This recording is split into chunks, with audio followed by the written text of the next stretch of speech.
What are you waiting for? Sergeant, salute me. Now, that's what the American lieutenant colonel demanded in front of the entire palace. But the Royal Guard's response, it didn't just silence the officer, it left the whole crowd stunned and taught a lesson in military discipline that no one saw coming. Want to know what really happened? First hit that subscribe button and comment below. Where you're watching from that being said, let's get into it. The gleaming black motorcade swept through the palace. The morning mist hung gently over Buckingham Palace, casting a soft glow across the grand stone facade and manicured gardens. Amidst the flutter of tourist cameras and the quiet hum of international anticipation, a sleek black motorcade entered the palace gates. This wasn't just another routine visit. It marked the arrival of the American military delegation for the NATO Strategic Leadership Summit, a meeting that, despite its weight, would soon be overshadowed by a clash of character and culture. Among the dignitaries stepping from the vehicle was Lieutenant Colonel Jackson Hayes of the United States Marine Corps, a man whose decorated uniform reflected decades of combat experience. His medals glinted in the soft light, each one a symbol of duty and survival. Yet behind his polished exterior, there was a restlessness, a man who had long since lost patience for ceremony. To Colonel Hayes, all the pageantry of the British royal tradition seemed excessive. As he adjusted his cap and surveyed the grounds, his eyes caught sight of a motionless figure, Sergeant William Barrett of the Queen's Guard. Dressed in the iconic red tunic and bearskin hat, Barrett stood with absolute stillness, his gaze fixed straight ahead. To Hayes, the image evoked skepticism. He muttered to his colleague that such ceremonial standing was more for tourists than soldiers. Unaware of Barrett's deep military background, including multiple combat deployments and honors shared with American allies, Hayes saw only the surface, a guard in uniform, not a warrior. And so the stage was quietly set for an unexpected confrontation. A decorated American officer, proud of action and movement, was about to meet a British guard whose silent presence spoke of a different kind of strength, one rooted in discipline, history, and unshakable duty. As the morning unfolded at Buckingham Palace, the ceremonial guards continued their duties with quiet precision, while the visiting American delegation toured the grounds. Most guests admired the stately grandeur and respected the traditions they witnessed. But for Lieutenant Colonel Jackson Hayes, the disciplined silence of the Queen's Guard seemed almost absurd. Having served in some of the world's most dangerous war zones, Hayes was a man of action, a firm believer that military effectiveness was measured by responsiveness, not stillness. With growing impatience, he began to fixate on Sergeant William Barrett, the Royal Guard, posted nearby. Ignoring the carefully organized protocol, Hayes broke from his group and approached the immobile British soldier. The lieutenant colonel circled Barrett like a skeptical instructor, questioning the practicality of ceremonial uniforms and the purpose of standing motionless in public view. Tourists watched with unease as Hayes stepped too close, violating the unspoken but well-understood rule of keeping a respectful distance.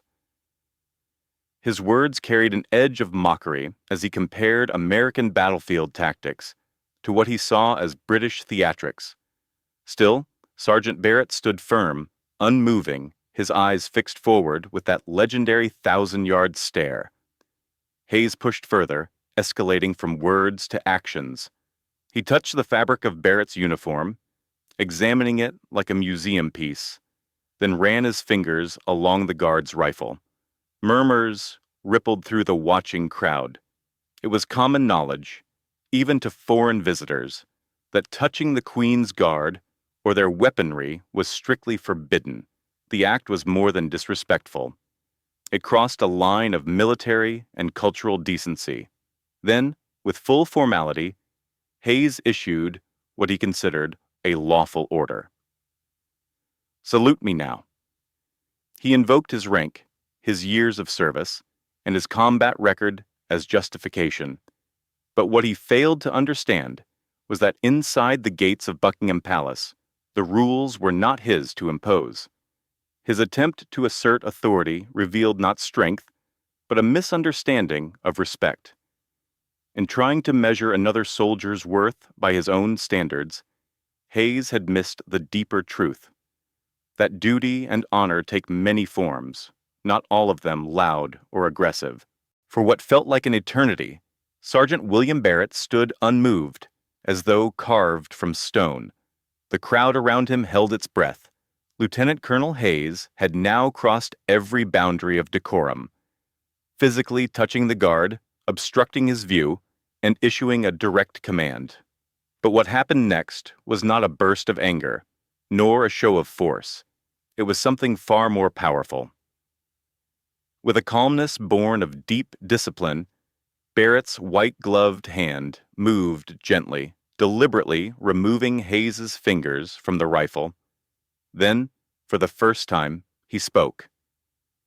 "Sir," Barrett said, his voice clear and unwavering, "you are in violation of standing orders regarding interaction with the Queen's Guard." The words were delivered not with hostility, but with the firm authority of a man who understood both protocol and purpose. Physical contact with a guard or his equipment constitutes a Category B security infraction, he added, reciting the rule from memory with a precision that stunned even seasoned soldiers in the crowd. It was not just a rebuttal. It was a lesson in order, in chain of command, and in the quiet dignity that defines true professionalism. Barrett then addressed the heart of the matter. While acknowledging Hayes's rank, he explained that the Queen's Guard operates under a different command structure, one rooted in allegiance to the Crown. "My duty is to the Crown first, Lieutenant Colonel," he said with respectful firmness. "That duty includes maintaining prescribed position, bearing, and protocol, regardless of external military authority." The silence that followed was almost reverent. Barrett had not raised his voice. He had not moved in anger. But the moral weight of his words, grounded in loyalty and tradition, settled deeply over the gathered crowd. Hayes, momentarily stunned, found himself face to face with something he hadn't expected. Strength that did not shout, but stood, tall in stillness. Then, as if nothing had happened, Barrett returned to his post, his posture flawless, his expression unchanged. In that moment, the tourists, the officers, and even a few skeptical visitors saw what Hayes had missed. That ceremonial discipline is not the absence of strength, but its most refined expression. As the tension in the air began to settle, a new presence entered the scene, one marked not by loud commands or showmanship, but by quiet authority. Captain Richard Wells, commander of the Royal Guard detail, approached with deliberate, measured steps.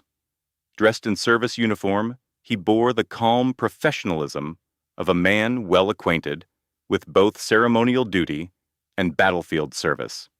Addressing the situation with composure, he introduced himself to Lieutenant Colonel Hayes and gently but firmly clarified the misunderstanding that had unfolded before dozens of watchful eyes. "Yes, Sergeant Barrett broke position," Wells said, his voice steady. "But in doing so, he followed Standing Order 157, paragraph 3. It was a rule that allowed Royal Guards to speak and act when there was physical interference or a potential breach of security." Far from disobeying, Barrett had responded with the exact degree of professionalism required under the law. It was not emotion that had driven his reply, but protocol. Captain Wells then explained something that Lieutenant Colonel Hayes had failed to grasp, something many visitors often overlooked.